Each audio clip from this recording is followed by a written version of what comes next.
I'm, as I mentioned in the beginning, Christina and I, deep, deep soul sisters, meant to do this, connect in this life for sure. And so I'm well aware of, how things are going with her daughter, as she was explaining, just very briefly. And you make a good point that, we are talking about your guys' contracts as mothers and how your guys's like how you are raising and what that looks like and where could the lessons be in there and how are emotions playing and all of these things. But Christina brings up a good point that just as y'all as parents have soul contracts, so too do your children. And there is a level and layer, and here's where we get real meta. Here's where we have to start holding two truths simultaneously. Here's where we have to start like letting go and letting God, whatever you want to put it. That there are certain things that you just cannot control. And I understand that for parents, that is like that is the proverbial, you got the universe has got your bull's balls in a grip, because it's just there's literally nothing that you can do. And I think that humans being humans, and humans becoming parents, we whether you have graduated out of this at some point, either very early in your motherhood journey or your parenthood journey, or you're still working on it, or you may never will graduate out of it, there is certain things that you cannot control. And I know that that sucks. Like, I'm not a parent, and I'm telling you, I see every single one of you parents out there who really want to control everything in your children's life, and you can't. You can't stop them from hurting. You can't stop them from learning. You can't stop them from growing. You can't stop them from interacting. You can't stop them from being terrible people. You can't, make them good people. There is a line to where your job as a parent begins and ends. And while that beginning and ending is it's not a straight line, it weaves and bobs and goes up and down. There's dips and troughs. There's on that path in between where there's a swerve, there's something you can't control that your kid has to go through. And whether that's their personality, whether that's traumas that they experience, whether that's stuff that you haven't yet worked out and you have to, work it out in process with your children, like you have to find it in yourself to have grace and be able to say, like, I am doing, my mom loves to say this, I did the best I could with what I had. And thank God that you're now able to recognize it and you don't have to go out and continue that pattern. So I'll be, and Monica likes to say this, like, she's like, I was tribute. Like, and suck it up, buttercup. She doesn't say that part, but the tribute part for sure. Oh, AnnaMarie, what are your thoughts on the fear aspect? Do you think that it's showing up for you? How so, if you're willing to give us a little bit? Obviously, you don't have to give us everything, but Yeah, I think I'm sure that fear does show up. Fear was interesting because it played a really big role with my relationship with my mother. So, it's definitely something that I regularly try to combat in my own relationship with my daughter. My mom, as a way of like showing love, kind of, she put different fears on you. So, like if I had dreams of being something, she'd be like, well, this and this and this is against you, or like just like fear was just a regular, and it's very, my mom is her own energy. She worries about everything. She thinks of the worst case scenario. The sky is always falling. And it's just, that was a very big part of our relationship, was just this level of like fear. And even, when we talk about motherhood stuff, there's still that element of like, well, yeah, like it's scary. Everything about being a mom is scary. And so I just always have to kind of like step back, and reground and find the things that aren't so scary about motherhood. You know, when talking about soul contracts, specifically with Scarlett, one of the big ones for me in my own contract is learning to love in a completely different way than how I was raised. That it's not transactional. And that was very much kind of the MO of the relationships in my family growing up and what I was taught, even if it wasn't like consciously taught that way. Was that relationships are transactional. So like what you give is like what you get, and whatever you expect to get, you better like have a plan to like give or overgive, and be fearful if you don't overgive. And so that definitely plays a role. I work very hard for Scarlett to not feel those things, and to not come from a place of fear. But I do find that like the things that when she articulates being afraid of something, like it definitely touches a nerve for me, because I don't want her to be afraid in the ways that I was afraid of, like talk like connecting with other people, or just like fear of the world type of thing. Even though it definitely is a reflection of like my own fears and things like that. So it definitely plays a role. And it's constantly a growing thing, and adjusting and making space for it, and even making space for the fear, because I think that just trying to ignore it is kind of keeping it stuck in a lot of ways too. I'm a big advocate for like, let's feel our feelings even if we're like scared. Scarlett and I will do this thing where like, okay, we got to get the wiggles out because we're feeling scared, we're feeling nervous about something, so we'll like wiggle it off. And it kind of just changes your energy about it, around it. So So I'm gonna ask a question that may be triggering for some listeners. But I feel like it's a very, very important trigger to like look into if it is triggering for you. And I'm gonna ask this question, and I want everybody to just give me a very short yes or no, and then we'll like discuss. Um, did you want to be a mom?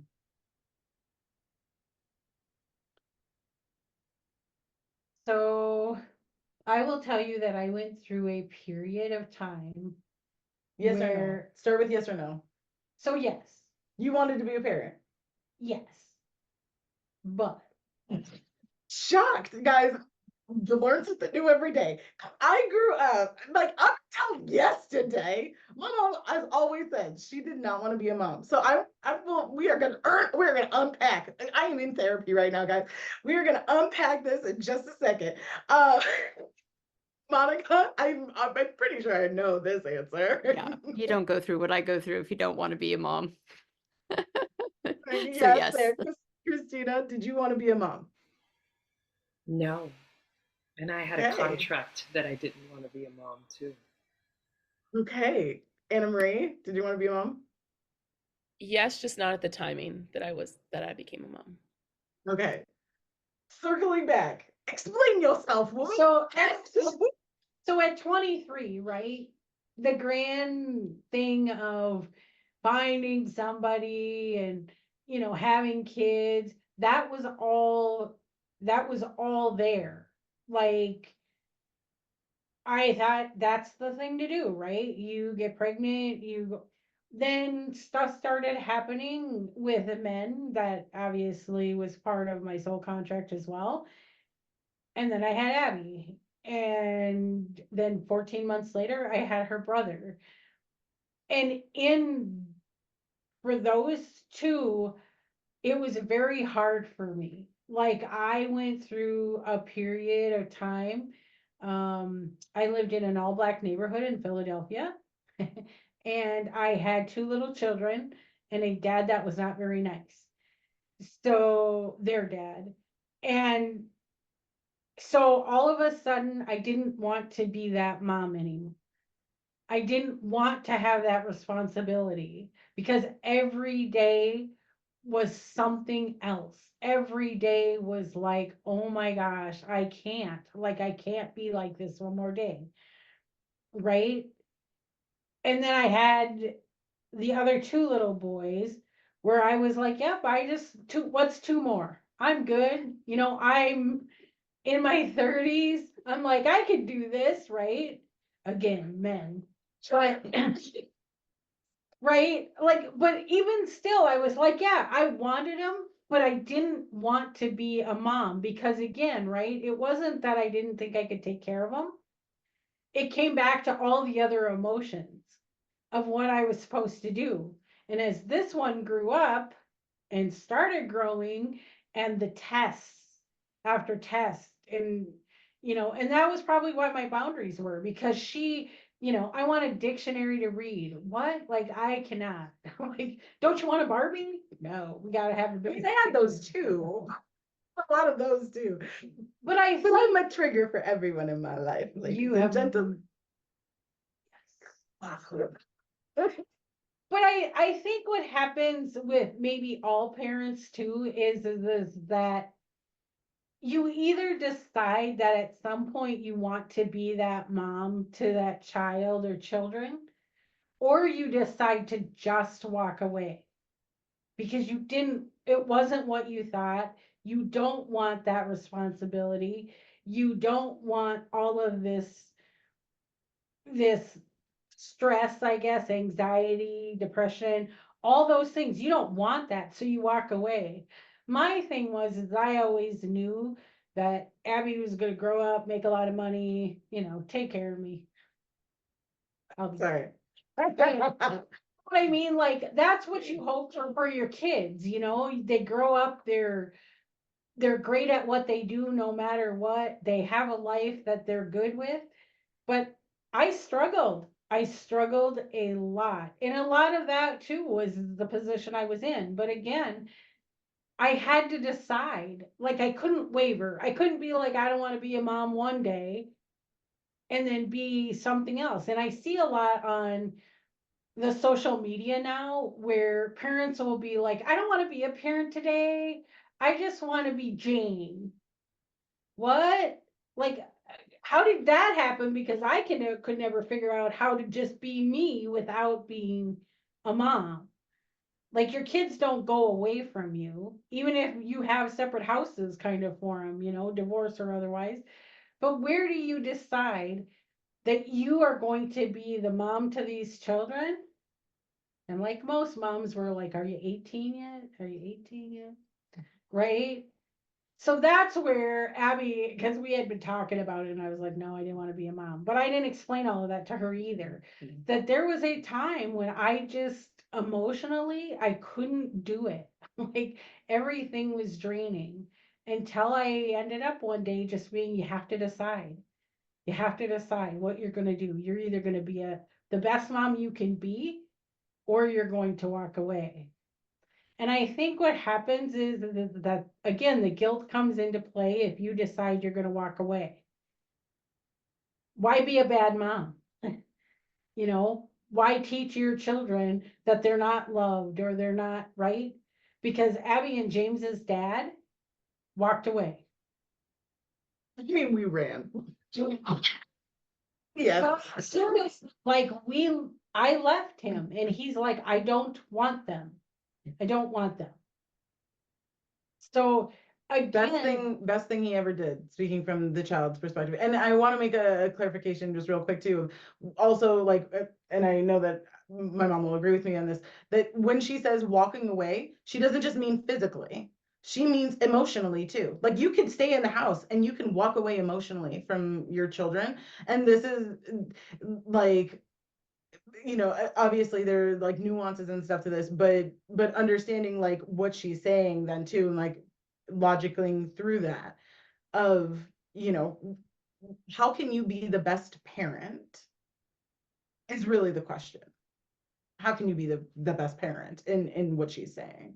Sorry, Monica. no. So I mean, again, right? That's where you have to look at yourself and say, am I being the best parent that I can be? Am I setting my children up for success? And everybody's success looks differently. And that's why I tell people that I talk to, there is no right and wrong in parenting unless you're not going to walk away from something you don't want, right? It's with any relationship. If you're going to stay in a relationship and you don't want it, you're just there. It's the same way with your children. The relationship with your children, if you don't want to be there, they know you don't want to be there. So, again, what is right and wrong? Nobody knows, because we all don't live the same life. We all don't have the same background. But I think you have to make a choice. And I don't think it can be a gray line. Like, I don't think you can be like, well, someday, some days I'm going to be a mom, and today I just want to be Margaret, and I'm going to go out, and, I'll be back in a couple days. Like, what happens if they call you? No, I'm Margaret today. Sorry, I'm out. Right? And trust me, I know somebody that does that. And it's like traumatizing, So I mean, I think you have to decide. And I don't think that there's probably not too many people that don't at some point in their child's life that says, I don't want to be a mom, unless you are, like Monica, where you're like, oh my God, like I've done everything. You know what I mean? But maybe she has too. I don't know. Like, she's like, what did I get myself into? Something wrong. Monica? Yeah. Oh, so much. And like I would be, anyone listening to this who isn't a mom yet or trying to be a mom, they don't warn you. And I'm someone who has had all the knowledge. 20 years, a BA honors degree in early education, childhood studies. Like I had it. I had the knowledge.